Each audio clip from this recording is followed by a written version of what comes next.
ஒரு அமைதியான கிராமத்துல பிரசாத் சாரதாவோட வீடு இருந்துச்சு. அது ஒரு கூட்டு குடும்பம். அனாமிகா ரொம்ப ஏழை குடும்பத்துல இருந்து வரா. அவனியும் அஞ்சலியும் கோடீஸ்வரங்க வீட்ல இருந்து வராங்க. அனாமிகா வீட்ல இருக்க எல்லாரையும் பாத்துக்கிட்டு ரொம்பவும் பொறுப்பா நடந்துகிட்டு இருந்தா. ஆனா அவனியும் அஞ்சலியும் மட்டும் அவங்க பிறந்த வீட்டு பழக்க வழக்கம், கெத்து இதெல்லாம் மனசுல வச்சுக்கிட்டு அவளை கஷ்டப்படுத்துவாங்க. மாமியார் சாரதாவும் பணக்கார மருமகளுக்கு தான் சப்போர்ட்டா இருப்பாங்க. ஆகஸ்ட் மாசம் வந்துச்சு. சுதந்திர தினத்தை கொண்டாடுறதுக்காக அவங்க காலனில இருக்கிறவங்க ஒரு மீட்டிங் வச்சாங்க. அன்னைக்கு காலனி மீட்டிங் ஹால்ல பிரசாத், சாரதா, அவனி, அஞ்சலி, அனாமிகா மத்தவங்க எல்லாரும் இருந்தாங்க. எல்லாருக்கும் வணக்கம். நம்ம காலனில ஒவ்வொரு வருஷமும் சுதந்திர தினத்தை ரொம்ப கோலாகலமா செலிப்ரேட் பண்ணுவோம். அதே மாதிரி இந்த வருஷமும் ஆகஸ்ட் 15 வந்திருக்கு. நம்ம காலனில யார் யாரு என்னென்ன வேலையை எடுத்துக்கிறீங்கன்னு சொன்னா ஈஸியா இருக்கும். பிரசிடென்ட் ஐயா, எங்க குடும்பத்து சார்புல எப்பவும் பண்ற உதவிய இந்த வருஷமும் பண்ணுவோம். நீங்க கேளுங்க, எங்க பிள்ளைங்க பண்ணுவாங்க. பிரசிடென்ட் சார், இந்த தடவை ஆகஸ்ட் 15 பார்க்க வர்ற காலனிக்காரங்களுக்கு ஸ்வீட்ஸ், மிக்சர், ஸ்நாக்ஸ் எல்லாத்தையும் நான் ஸ்பான்சர் பண்றேன். எங்க அப்பாவோடது சிட்டில பெரிய ஸ்வீட் ஸ்டால் தெரியும்ல, பணத்துக்கு எந்த குறையும் கிடையாது. எல்லாருக்கும் காஜு கட்லி மாதிரி எக்ஸ்பென்சிவ் ஸ்வீட்ஸை தரேன். அடடே, ரொம்ப சந்தோஷம் அவனி மேடம். என்னோட பங்கு அவனி அக்கா எல்லாருக்கும் ஸ்வீட்ஸ் கொடுத்தா என் பங்குக்கு இந்த ஈவெண்ட்டை பிரபலப்படுத்துறேன். என் சோஷியல் மீடியால எனக்கு எவ்வளவு ஃபாலோவர்ஸ் தெரியுமா? ட்ரோன் கேமராவை வர வச்சு இந்த சுதந்திர தின கொண்டாட்டத்தை ஆன்லைன்ல லைவா போடுறேன். நம்ம காலனியவே ட்ரெண்ட் ஆக்குறேன். டிஜிட்டல் பப்ளிசிட்டி மொத்தத்தையும் நான் பாத்துக்கிறேன். ஏன்னா நான் ஒரு சோஷியல் மீடியா இன்ஃப்ளூயன்சர். ரொம்ப சந்தோஷம் அஞ்சலி மேடம், எல்லாத்தையும் நான் கரெக்டா எழுதிக்கிறேன் அப்படின்னு காலனி பிரசிடென்ட் இப்போ அனாமிகாவை பார்த்தாரு. அப்புறம் பெரிய மேடம், அனாமிகா, மத்த 2 பேரும் அவங்க தகுதிக்கு தகுந்த மாதிரி பொறுப்புகளை எடுத்துக்கிட்டாங்க. அப்புறம் உன் சார்பில் நீ இந்த தடவை என்ன பண்ண போறோமா, அது சொன்னேன்னா கொஞ்சம் வசதியா இருக்கும். அப்போ திடீர்னு அங்க ஒரே நிசப்தமா இருந்துச்சு. அனாமிகா தலை குனிஞ்சு யோசிச்சுட்டு இருந்தா. அவ கையில பணம் இல்ல. அப்போ அவனையும் அஞ்சலியும் ஒருத்தர் பார்த்துக்கிட்டு நக்கலா சிரிச்சாங்க. ஐயோ பிரசிடென்ட் சார், எங்க அக்காவை ஏன் இப்படி தர்ம சங்கடத்துக்குள்ளாக்குறீங்க? அவங்களால என்ன பண்ண முடியும்? கட்டிக்கிறதுக்கு புடவையே இல்ல, அது ஏன் அத்தை தான் வாங்கி தராங்க. ஒரு பண்டிகைன்னா அவங்க வீட்ல இருந்து ஒரு குங்கும மஞ்சள் கூட அனுப்ப முடியாத ஏழைங்க, அவங்கள கேட்டு என்ன லாபம்? ஆமா பிரசிடென்ட் சார், யார்கிட்ட என்ன கேட்கணும்னு தெரியலையே. ஏதாவது உதவி செய்யணும்னா, ஸ்பான்சர் பண்ணணும்னா ஒரு ஸ்டேட்டஸ் வேணும் இல்லையா? எங்க அக்காவுக்கு பாவம் அதெல்லாம் எதுவும் இல்ல. அவகிட்ட பேசி உங்க டைமை வேஸ்ட் பண்ணாதீங்க. இந்த வார்த்தைகள் காலனிக்காரங்க முன்னிலையில ரொம்ப அவமானமா இருந்தது அனாமிகாக்கு. கண்ணுல கண்ணீர் வந்தது. பிரசாத், சாரதா, ரமேஷ் இதையெல்லாம் கேட்டிருந்தா கூட அவங்க பணக்காரங்கன்னு மௌனமா இருந்துட்டாங்க. அனாமிகா கண்ணீரை தொடச்சுக்கிட்டு தைரியமா பேசினா. பிரசிடென்ட் சார், மத்தவங்க சொல்ற மாதிரி என்னால எக்ஸ்பென்சிவான ஸ்வீட் வாங்கி தர முடியாது. அதோட கேமராவெல்லாம் வரவழைச்சு ஆர்ப்பாட்டம் பண்ற அளவுக்கு தகுதியும் இல்ல. ஆனா கடுமையா உழைக்கிற 2 கைகள் என்கிட்ட இருக்கு. நம்ம சுதந்திர தினம் அன்னைக்கு அலங்காரம் எல்லாத்தையும் நான் பாத்துக்கிறேன். பூ டெக்கரேஷன், கோலம் போடுறது எல்லாத்தையும் நான் செய்யறேன். தயவு செஞ்சு இந்த வருஷத்துக்கு அந்த பொறுப்பை என்கிட்ட நீங்க கொடுக்கணும் ஐயா. சரிம்மா. அனாமிகா, கையால உதவி செய்யறது கூட எவ்வளவு பெரிய விஷயம் தெரியுமா? அப்படியே ஆகட்டும். மீட்டிங் முடிஞ்சிருச்சுமா, எல்லாரும் ஆகஸ்ட் 15 அன்னைக்கு ரெடியா இருங்க. அப்படி இருக்கும்போது நாட்கள் போச்சு. எல்லாரும் எதிர்பார்த்த ஆகஸ்ட் 14ஆம் தேதி வந்துச்சு. அனாமிகா தூங்காம கொள்ளாம காலனி கிரவுண்ட்ல அழகழகா கலர் பேப்பர்ஸ் எல்லாம் கட் பண்ணி தோரணம் கட்டினா. ஒரு பக்கம் அவமானத்துல அவளுக்கு கண்ணீர் வந்தாலும் இன்னொரு பக்கம் வேலைகளை பாத்துட்டு இருந்தா. சுதந்திர தினத்தை ரொம்ப அழகா அலங்காரம் பண்ணிருந்தா. காலையில ஆனதோ அந்த காலனி ஆளுங்களால அந்த இடமே ரொம்ப அழகா மாறுச்சு. ஆகஸ்ட் 15ஆம் தேதி அன்னைக்கு காலனிய சேர்ந்த எல்லாரும் அந்த கிரவுண்ட்ல கொடி ஏத்துறதுக்காக வந்திருந்தாங்க. அவனி பெரிய பெரிய பாக்ஸ்ல ஸ்வீட்ஸ், மிக்சர்ஸ் எல்லாத்தையும் கொண்டு வந்திருந்தா. அஞ்சலி தன்னோட கேமராமேன்ஸ வரவழைச்சு கையில கேமராவோட அலப்பறை பண்ணிட்டு இருந்தா. காலனில உள்ள எல்லாருக்கும் சுதந்திர தின நல்வாழ்த்துக்களை தெரிவிச்சுக்கிற நம்ம காலனியோட பெரிய மனுஷன் ஸ்ரீ பிரசாத் அவர்களை கொடியை ஏத்துறதுக்காக மேடைக்கு வருமாறு அழைக்கிற. பிரசாத் பயபக்தியோட கொடியை ஏத்தினாரு. அதுக்கப்புறமா எல்லாரும் ஒன்னு சேர்ந்து தேசிய கீதம் பாடினாங்க. கொடியேத்தமும் முடிஞ்சு போச்சு. இப்போ நம்ம காலனிய சேர்ந்த சில பேரு சுதந்திர தினத்தை பத்தி பேசுவாங்க. முதல்ல ஸ்வீட் எல்லாம் ஸ்பான்சர் பண்ண பொண்ணு அவனி ஸ்டேஜுக்கு வரணும்னு கேட்டுக்கிறேன். அத கேட்டதுக்கு அப்புறம் அவனி ரொம்ப ஸ்டைலா நடந்துக்கிட்டு ஸ்டேஜுக்கு வந்தா. மேல வந்தா, மைக்க பிடிச்சா. ஆனா அவளுக்கு சுதந்திர தினத்தை பத்தி ஒன்னும் தெரியாது. Hello everyone, happy independence day. இன்னைக்கு நம்ம கொடி ஏத்துறோம். நமக்கு சுதந்திரம் வந்துருச்சு. யார்கிட்ட இருந்து வந்ததுன்னா இங்கிலீஷ்காரங்க கிட்ட இருந்து வந்தது. அவங்க போயிட்டாங்க, நம்ம இருக்கோம். It's a great day. கீழே ஸ்வீட்ஸ் இருக்கு, எல்லாரும் சாப்பிடுங்க. தேங்க்யூ. அத கேட்டதும் காலனில இருந்த எல்லாரும் ஒருத்தவங்க பார்த்து சிரிச்சுக்கிட்டாங்க. அவனுக்கு ரொம்ப அவமானமா இருந்துச்சு. வெக்கத்தோட தலை குனிஞ்சு வேகமா ஸ்டேஜை விட்டு கீழே இறங்குனான். சரி சரி, இப்போ நம்ம நிகழ்ச்சிய சோஷியல் மீடியா மூலமா ட்ரெண்ட் ஆக்கிக்கிட்டு இருக்க ரெண்டாவது ஸ்பான்சர் அஞ்சலிய கூப்பிடுறேன். அடுத்ததா அஞ்சலி போன்ல ரெக்கார்டிங் ஸ்டார்ட் பண்ணிட்டு ஸ்டேஜுக்கு வந்தா. Hello guys, this is Anjali. Today is August 15. உங்க எல்லாருக்கும் தெரியும்ல இன்னைக்கு எவ்வளோ ஸ்பெஷல் நாள்னு. ஏன்னா இன்னைக்கு நமக்கு ஹாலிடே. நம்ம காந்தி தாத்தா நோ நம்ம நேரு தான் நமக்கு ஃப்ரீடம் கொடுத்தாரு. அதனால இந்த நாளை நம்ம செலிப்ரேட் பண்ணலாம். கீப் வாட்சிங் மை ரீல்ஸ். Bye guys. அத கேட்ட உடனே எல்லாரும் பயங்கரமா சிரிச்சாங்க. இந்த நாள் ஹாலிடேன்னு நேரு சுதந்திரம் கொடுத்தாருன்னு அவ சொன்னதை கேட்டு சிரிச்சாங்க. அஞ்சலிக்கு முகத்தை எங்க வச்சுக்கிறதுன்னு தெரியல. கேமராவை கட் பண்ணிட்டு வேகமா கீழே இறங்கி வந்தா. அது சரி, இப்போ இந்த நிகழ்ச்சியையும் கிரவுண்டையும் அழகா அலங்காரம் பண்ண அனாமிகாவை மேடைக்கு கூப்பிடுறேன். அனாமிகா எங்க இருந்தாலும் ஸ்டேஜுக்கு வாமா அப்படின்னு சொன்னதும் அவனி அஞ்சலி 2 பேரும் நமக்கே ஒன்னும் தெரியல, படிக்காத இந்த அதிமேதாவிக்கு என்ன தெரிய போகுதுன்னு நினைச்சாங்க. அனாமிகா மெதுவா ஸ்டேஜ் மேல ஏறி வந்தா. தன்னோட மாமனார் பிரசாத், மாமியார் சாரதாவை பார்த்தா. மெதுவா மூச்சை இழுத்து விட்டு மைக்க புடிச்சான். இங்க வந்திருக்க பெரியவங்க எல்லாருக்கும், என்னோட சகோதர சகோதரிகள் எல்லாருக்கும் சுதந்திர தின நல்வாழ்த்துக்களை நான் தெரிவிச்சுக்கிறேன். சுதந்திரம் இந்த வார்த்தைய சொல்றதுக்கு நமக்கு எவ்வளவு பெருமிதமா இருக்கும். இந்த வார்த்தைய நம்ம சொந்தமாக்குறதுக்கு நம்ம முன்னோர்கள் இதை விட அதிகமான ரத்த வேர்வை செஞ்சிருக்காங்க. சுதந்திரம்னா வெறும் மூவர்ண கொடியை ஏத்துறது மட்டும் கிடையாது. ஸ்வீட்ஸ் கொடுத்து ஹாலிடே என்ஜாய் பண்றது மட்டும் இல்ல. அந்த கொடியில இருக்க காவி வண்ணத்துக்கு பின்னாடி இருக்க பல வீரர்களுடைய ரத்தத்தை, தியாகத்தை நினைவூட்டுறது. முன்காலத்துல நம்ம இந்திய பூமி பல வளங்களை கொண்ட புண்ணிய பூமி. ஆனா அந்த வளங்களை திருடுறதுக்கு வியாபாரங்கிற பேர்ல வந்த திருடர்கள் நம்ம எல்லாரையும் அடிமைகளா மாத்தினாங்க. நம்ம சொந்த மண்ணுல நம்மளையே தலை நிமிர விடாம வாழ வச்சாங்க. இந்த மண்ணுல அப்ப அடிமைகளா வாழ்ந்தவங்களையும் நிறைய பாரத மாதாவோட செல்வங்களையும் தங்களோட உயிரை பணைய வச்சு காப்பாத்தினாங்க. அகிம்சைய கையில எடுத்துட்டு சில பேரு, தடியடிப்பட்டாலும் முகத்துல உள்ள புன்னகை மாறாத இன்னும் சிலர், காட்டுல வில் அம்போட சிலர், இப்படி எண்ணற்ற சுதந்திர போராட்ட வீரர்கள் எல்லாரும் அவங்க உயிரை தியாகம் பண்ணி, அவங்க வாழ்க்கைய தியாகம் பண்ணி நமக்கு வாங்கி கொடுத்த சுதந்திரம் தான் இது. தங்களோட இன்னுயிரை தேசத்துக்காக இழந்த பெயர் தெரியாத இன்னும் பல வீரர்கள் இருந்திருக்காங்க. அவங்க எல்லாரையும் நம்ம கண்டிப்பா நினைவு கூர்ந்தாகணும். இன்னைக்கு நாம அனுபவிக்கிற இந்த சுதந்திரம், சுவாசிக்கிற இந்த காத்து, இது எதுவும் நமக்கு இலவசமா ஒண்ணு வரல. சுலபமா கிடைக்காத இந்த சுதந்திரத்தை பல வீரர்கள் அவங்களோட சந்தோஷம், உயிரை தியாகம் பண்ணி வாங்கி கொடுத்தாங்க. அந்த தியாகங்களின் மேலதான் நம்ம எல்லாரும் ஏறி நின்னுக்கிட்டு தலை நிமிர்ந்து வாழ்ந்துகிட்டு இருக்கோம். தேசங்கிறது மண்ணு மட்டும் இல்ல, தேசங்கிறது மனிதர்களுங்கிற வார்த்தைய வேதமா எடுத்துக்கிட்டு ஜாதி, மதம், குலம், அது மட்டும் இல்ல, பணக்கார ஏழைங்கிற வித்தியாசம், இது எதுவும் இல்லாம நம்ம எல்லாரும் பாரத மாதா குழந்தைகள் அப்படின்னு நினைக்கணும். இதை என்னைக்கும் மறக்காம இருப்போம். ஜெய் ஹிந்த், பாரத் மாதா கி ஜெய். அனாமிகா அவளோட பேச்சுரைய முடிச்சதுக்கு அப்புறம் கிரவுண்ட்ல ஒரு நிமிஷம் அமைதியா இருந்தாங்க. கொஞ்ச நேரம் கழிச்சு எல்லாரும் ஒரேடியா கைய தட்டினாங்க. காலனில உட்கார்ந்திருந்த எல்லாருமே எழுந்து நின்னு கை தட்டினாங்க. பிரசாத் கண்கள்ல ஆனந்த கண்ணீர் வந்தது. சாரதாக்கு ஆச்சரியம் தாங்கல, அப்படியே பாத்துட்டே இருந்தாங்க. அவனியும் அஞ்சலியும் அவங்க அகங்காரத்தை ஒதுக்கி வச்சுட்டு அனாமிகா சொன்ன வார்த்தைகளை கேட்டு கண்ணீர் விட ஆரம்பிச்சாங்க. ரமேஷ் ரொம்ப பெருமையோட நின்னுக்கிட்டு இருந்தான். சூப்பர்மா, இவ்ளோ நல்லா பேசுவேன்னு எதிர்பார்க்கல. எங்க மெய் சிலிர்த்து போச்சுமா.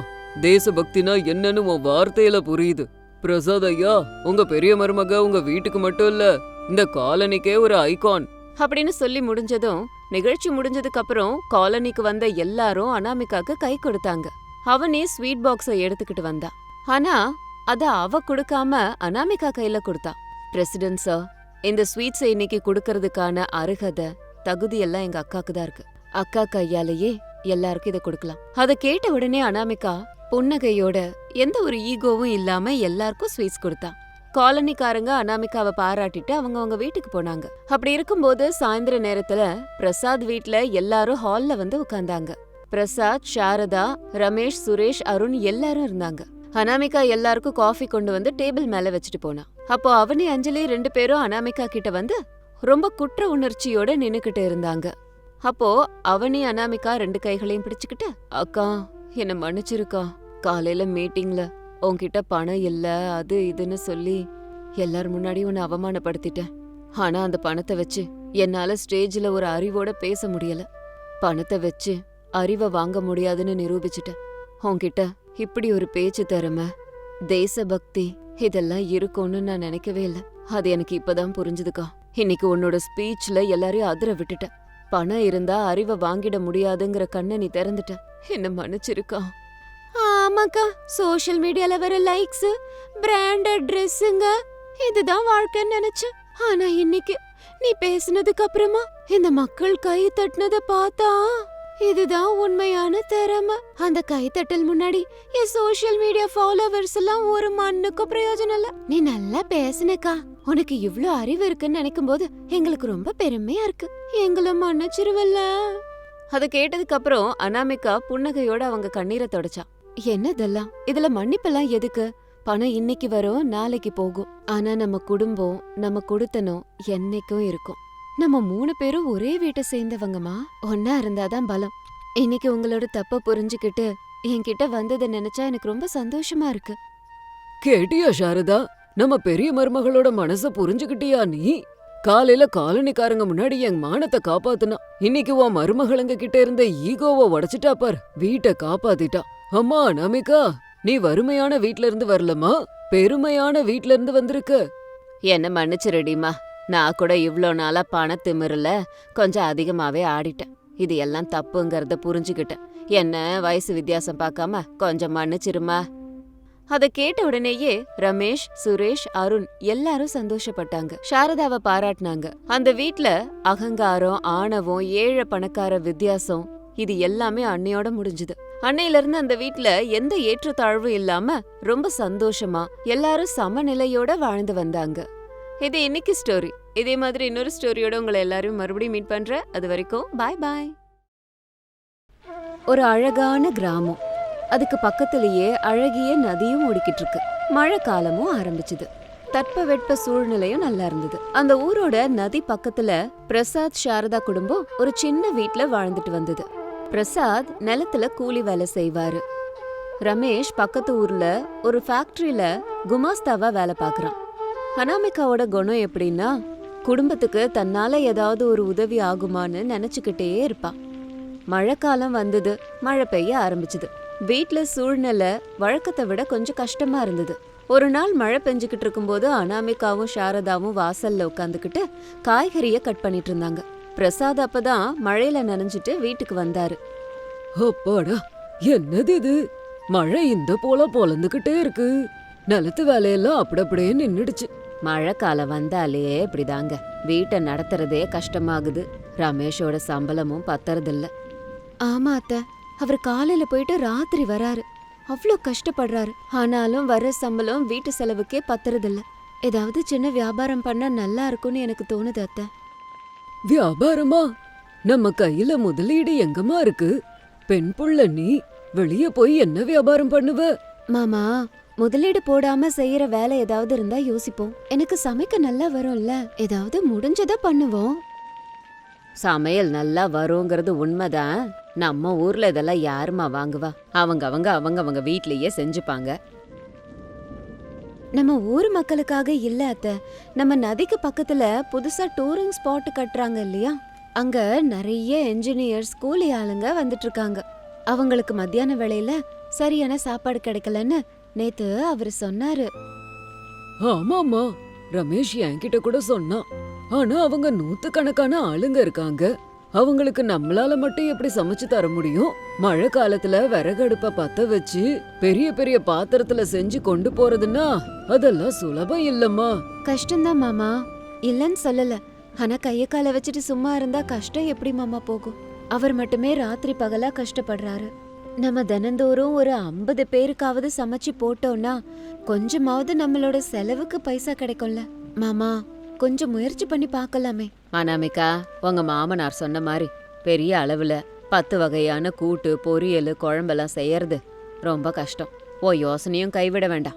சாப்பாடு இல்லாம வேற ஏதாவது சிம்பிளா செய்வோம். பிரத்யேகமா ஒரே ஒரு குழம்போட சாப்பாடு போட்டா எப்படி இருக்கும்? ஒரு வேலை செய்யலாமாமா? சொல்லுங்க அத்தை, உங்க மனசுல ஏதோ ஒரு நல்ல யோசனை வந்திருக்கு. என் வாழ்க்கையில உங்க மாமாவை கல்யாணம் பண்றதுக்கு முன்னாடி எங்க வீட்ல ஒரு பிரத்யேகமான மீன் குழம்பு வைப்போம். எங்க அப்பாவே சுயமா வலைய போட்டு மீனை பிடிப்பாரு.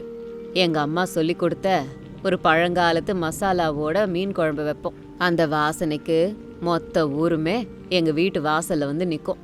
அந்த ருசி இன்னும் என் நாக்கல இருக்கு.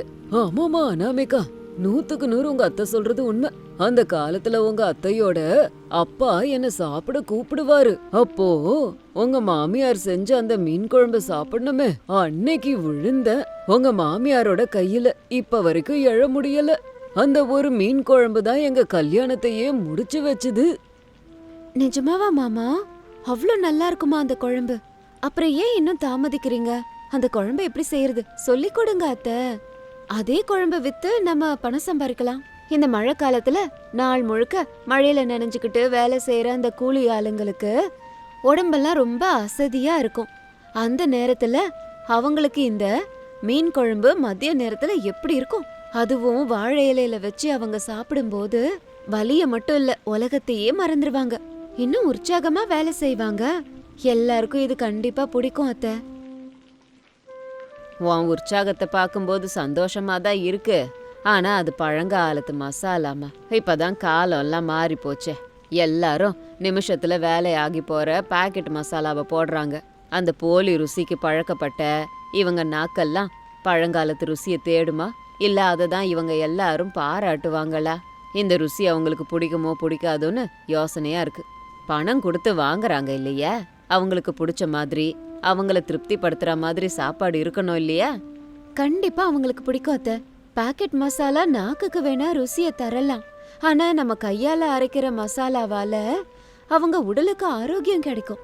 கூலிக்காரங்கள்ல எத்தனை பேரு 50 வயசு கடந்தவங்க இருக்காங்க.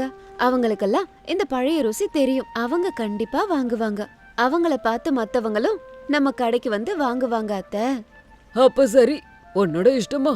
நீங்க 2 பேரும் இப்படி நம்பிக்கையா பேசுறத பாக்கும்போது எனக்கும் நம்பிக்கை வருது. நான் காலையிலேயே எழுந்து போய் நம்ம நதியிலேயே மீனை புடிச்சு கொண்டு வந்து உங்ககிட்ட தரேன். நீங்க அதை வச்சு கமகமன்னு மீன் குழம்பு செய்யுங்க. சின்ன மீன்களை புடிச்சிட்டு வந்து கொடுத்தா உங்க அத்தையோட மசாலா வாசனைக்கு இன்னும் நல்லா இருக்கும். அப்படி இருக்கும்போது மறுநாள் காலையில சாரதாவும் அனாமிகாவும் சேர்ந்து கிச்சன்ல வேலைய ஆரம்பிச்சாங்க. உரலை எடுத்து வச்சுக்கிட்டு சாரதா சொல்ல சொல்ல அனாமிகா மசாலாக்களை இடிச்சுக்கிட்டே இருந்தா. சாரதா பழைய நினைவுக்கெல்லாம் போய் ஒவ்வொரு மசாலாக்கு பின்னாடியும் என்னென்ன பலன்கள் இருக்குங்கறத சொல்லிக்கிட்டே சொன்னாங்க. இங்க பாருமா, முதல்ல காஞ்ச மிளகா, தனியா, ஜீரகம் எல்லாத்தையும் வறுக்கணும். அதோட வாசனையே தனி. ஆமா அத்தை, வறுத்து பொடிச்சுக்கிட்டு இருக்கேனே. இது கிடையாது விஷயம். அசல் ரகசியம் அந்த பொடியில இருக்கு அப்படின்னு சொல்லி சாரதா ஒரு சின்ன டப்பாவை கொண்டு வந்து காமிச்சாங்க. இதுல வெந்தயம், மிளகு, கருவேப்பிலை எல்லாத்தையும் காய வச்சு பொடிச்சிருக்கேன். இத போட்டா பழங்காலத்து ருசி வந்துரும். சூப்பர் அத்தை, நீங்க சொன்ன மாதிரி எல்லாத்தையும் போடுறேன். சரி, இப்போ அந்த மீனுக்கு மஞ்சளையும் உப்பையும் போட்டு உரசி வெயி. அதுக்கப்புறமா எண்ணெயில வெங்காயத்தை நல்லா வறுத்து நம்ம இடிச்ச மசாலாவை போடணும். அந்த மசாலா எண்ணெயில வேகும்போது வர வாசனை, அப்பா, இப்பவே நாக்கெல்லாம் ஊறுது. நீங்க சமையல ருசிச்சு ருசிச்சு பண்றீங்க. இந்த குழம்பு கண்டிப்பா எல்லாருக்கும் பிடிக்கும் அத்தை. அப்போ ரமேஷ் எழுந்திருச்சு வந்து கிச்சனை பார்த்தான். என்னது இது? கிச்சன்ல என்னைக்கும் இல்லாம இன்னைக்கு ரொம்ப நல்ல வாசனை வருது. என்ன பண்றீங்க? அத்தையோட ஸ்பெஷல் மீன் குழம்புங்க. இன்னையில இருந்து நதிக்கு பக்கத்துல இந்த குழம்பு சாதத்தை விற்க போறோம். என்னது, வியாபாரமா? நதி பக்கத்துலயா? மழையில எப்படி இது எல்லாத்தையும் பண்ணுவீங்க? நான் ஒரு சின்ன டென்ட் போடலான்னு இருக்கிறேன்டா ரமேஷ். இந்த மழைக்கு அங்க வேலை செய்யறவங்களுக்கு கொஞ்ச நேரம் ஓய்வெடுத்த மாதிரியும் இருக்கும், வயிறார பசி ஆறுன மாதிரியும் இருக்கும். பாரு எப்படி விக்க போகுதுன்னு. சரி, உங்க இஷ்டம். ஏதாவது வேணும்னா எனக்கு ஃபோன் பண்ணுங்க. என்னால முடிஞ்ச உதவியை நானும் செய்றேன். அப்படி இருக்கும்போது அனாமிகாவும் சாரதாவும் சேர்ந்து ஒரு பெரிய பாத்திரத்துல சாப்பாடு, இன்னொரு பாத்திரத்துல மீன் குழம்ப கமகமன்னு செஞ்சாங்க. பிரசாத் நதிக்கு பக்கத்துல ஒரு ஷெட்டை ஏற்பாடு பண்ணாரு. கூலி ஆட்கள் எல்லாரும் உட்கார்ந்து சாப்பிட வசதியா அந்த இடத்தை ஏற்பாடு பண்ணாரு. அனாமிகாவும் சாரதாவும் அந்த ஷெட்டுக்குள்ள போய் சாப்பாடை கொண்டு வந்து வச்சாங்க. சாரதா சர்வ் பண்றதுக்கு ரெடி ஆனாங்க. அப்போ மெலிசா மழை பெய்ய ஆரம்பிச்சுது. கன்ஸ்ட்ரக்ஷன்ல வேலை பார்த்துட்டு இருந்த சில கூலிங்க, சூப்பர்வைசர், என்ஜினியர் எல்லாரும் வாசனைக்காக அங்க வந்தாங்க. என்ன சுப்பிரமணி, இவ்வளோ நல்ல வாசனை வந்துகிட்டு இருக்கு? ஆமா சார், இங்க யாரோ புதுசா சாப்பாடு கடை ஓபன் பண்ணிருக்காங்க, வாசனையா இருக்கு அப்படின்னு 2 பேரும் அனாமிகாவோட டென்ட்டுக்கு வந்தாங்க. என்னம்மா இது, சாப்பாடு வைக்கிறீங்களா? வாசனை பிரம்மாண்டமா இருக்கு. ஆமா சார், சுட சுட சாப்பாடு, என் மாமியாரோட பிரத்யேகமான மீன் குழம்பு. ஒரு தடவை சாப்பிட்டு பாருங்க. சரி, 2 பிளேட்டு கொடுமா. இந்த குளிருக்கு சுட சுட மீன் குழம்பு சாப்பிட்டா அமோகமா இருக்கும். அப்படின்னு சொன்னதும் அனாமிகா 2 பிளேட்ல சாப்பாடு போட்டு அவங்களுக்கு கொடுத்தா. மீன் துண்டுகளை நல்ல தாராளமா எடுத்து கொடுத்தா. அவங்க ஒரு வாய் சாப்பிட்டதும் அந்த ருசி அவங்களுக்கு ரொம்ப பிடிச்சிருச்சு. சூப்பர்மா, நான் எவ்வளோ ஹோட்டல்ல சாப்பிட்ருக்கேன், ஆனா இந்த ருசியை சாப்பிட்டதில்ல. இதுல என்ன மசாலாவை போட்டீங்க நீங்க? நாங்க பாக்கெட் மசாலா போட மாட்டோம்ப்பா. வீட்ல நாங்க எங்க கையால அரைச்ச மசாலாவை போட்டு செஞ்சது. என் சின்ன வயசுல எங்க அம்மா சொல்லி கொடுத்தது. உண்மையிலேயே ரொம்ப நல்லா இருக்குதுமா. எங்க கூலிக்காரங்களுக்கு கூட இங்கேயே சாப்பாடு கொடுங்க. இன்னைக்கு எல்லாரும் கொண்டு வந்துட்டாங்க, நாளையில இருந்து எல்லாரும் இங்க வருவாங்க. கண்டிப்பாங்க, நாளையில இருந்து உங்க எல்லாருக்கும் பிடிச்ச மாதிரி செய்யறேன். முதல் நாள் ஒரு 10 பேர் மட்டும்தான் சாப்பிட்டாங்க. அந்த ருசிய பத்தி எல்லாரும் பேச மத்தவங்களுக்கெல்லாம் தெரிய வர தொடர்ந்து மறுநாள் மதிய வேளையில அனாமிகாவோட டென்ட் கிட்ட நிறைய பேர் வர ஆரம்பிச்சாங்க. சாரதாவோட அந்த காலத்து மசாலா ருசி அங்க இருக்க மக்கள் எல்லாரையும் கவர்ந்து இழுத்துச்சு. ஒரு 2 வாரம் போனதுக்கு அப்புறமா ராத்திரி எல்லாரும் வீட்ல உட்காந்து சாப்பிட்டுக்கிட்டு இருந்தாங்க. என்னது இது, கொஞ்ச நாளா நான் ஆஃபீஸ்க்கு போற வழியில பாக்குறேன், எல்லாரும் அனாமிகா மீன் குழம்பு பத்தியே பேசுறாங்க. ஆபீஸ்ல ஒருத்தர் உன் மனைவி கையால சாப்பிட்ட குழம்பு இன்னும் மணக்குதுங்கிறாரு. இதுக்கு நான் காரணம் இல்லைங்க, எல்லாம் அத்தை தான். அவங்க சொன்ன மாதிரி செஞ்சதால ருசியா இருக்கு. இல்ல மருமகளே, சமையல் என்னோடதா இருந்தாலும் செய்யற விதம் பொறுமை எல்லாம் ஒண்ணுது. என் பழைய நினைவுக்கு நீ உயிர் கொடுத்த. இந்த வயசுல எங்க இருந்து இதெல்லாம் செய்யறது? நீ உற்சாகமா முன் வந்ததுனால இது சாத்தியமாச்சு. ஆமா அனாமிகா, நாளுக்கு நாள் ஆட்கள் அதிகரிக்கிறாங்க. நேத்து கொண்டு வந்த 20 கிலோ மீனும் காலி. நாளையில இருந்து 30 கிலோ கொண்டு வரணும் போல. ஆமா மாமா, 30 கிலோ வேணும். காய்கறி அரிசி கூட இன்னும் அதிகமா வேணும். இன்னைக்கு வந்த லாபத்தை வச்சு அத்தைக்கு நல்ல சேவிங்ஸ், ஹெல்த் இன்சூரன்ஸ் இதெல்லாம் போடணும் மாமா. இந்த வயசுல எங்களுக்கு எதுக்கு இன்சூரன்ஸ் எல்லாம்? உனக்கு ஏதாவது வாங்கிக்கோ, தங்கத்துல செயின் வாங்கு. எது முக்கியமோ அதை பண்ணுவோம். இந்த வியாபாரம் நமக்கு ஒரு வழிய காட்டும் அத்தை அப்படின்னு சொல்லிட்டு இருக்கும்போது 1 மாசம் அப்படியே போச்சு. அனாமிகாவோட மீன் குழம்பு எவ்வளவு பிரசித்தி பெற்றுச்சுன்னா அக்கம் பக்கத்து ஊர்ல இருந்தெல்லாம் கூட அவளோட மீன் குழம்ப சாப்பிடுறதுக்காக பஸ் ஏறி வந்தாங்க. அனாமிகா சாரதாவோட வியாபாரம் லாபத்தை கொடுக்க ஆரம்பிச்சுது. ரமேஷ் கூட லீவ் நாட்கள்ல அவங்களுக்கு வந்து உதவி செய்வான். பிரசாத் மீன் பிடிச்சிட்டு வந்து கொடுப்பாரு. காய்கறி அரிசி எல்லாம் வாங்கி கொடுத்துட்டு இருந்தாரு. கிச்சன்ல சாரதாவும் அனாமிகாவும் மசாலாவை அரைச்சுக்கிட்டே இருந்தாங்க. அனாமிகா, இன்னைக்கு நம்ம ஒரு புதிய சாப்பாட அறிமுகப்படுத்தலாமா? புது சாப்பாடா? என்னது அது? நண்டு குழம்பு. இந்த மழை காலத்துல நண்டு குழம்பு நல்லா இருக்கும். எங்க அப்பாவுக்கு நண்டுனா ரொம்ப பிடிக்கும். அதுல ஒரு மசாலா செய்வாங்க பாரு. இன்னைக்கே ஒரு 5 கிலோல செஞ்சு பாப்போம். சரிங்க அத்தை, நீங்க சொல்லும் போதே வாய் ஊறுதே. கண்டிப்பா எல்லாருக்குமே பிடிக்கும் அப்படின்னு அன்னைக்கு நண்டு குழம்பு கூட வச்சாங்க.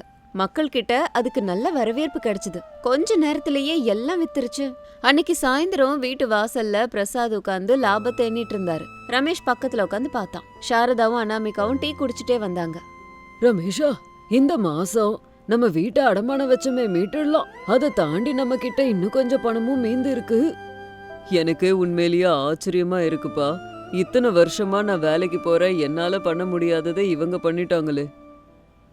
என்னங்க, இது எல்லாம் அத்தையோட பழங்காலத்து மீன் குழம்பால தான். அவங்க மசாலா ரகசியத்தை சொல்லலன்னா இதெல்லாம் சாத்தியமே ஆயிருக்காது.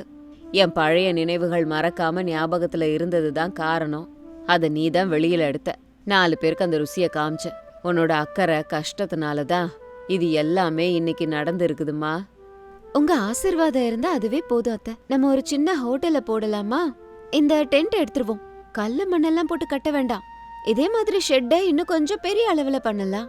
நல்ல ஐடியாம்மா. மழைக்காலம் முடியிற வரைக்கும் நம்ம ஒரு ஷெட்டை ஏற்பாடு பண்ணலாம். மழையோ வெயிலோ வியாபாரத்துக்கு கஷ்டம் இருக்காது. நான் கூட ஆபீஸ்ல கேட்டு லோன் ஏற்பாடு பண்றேம்மா.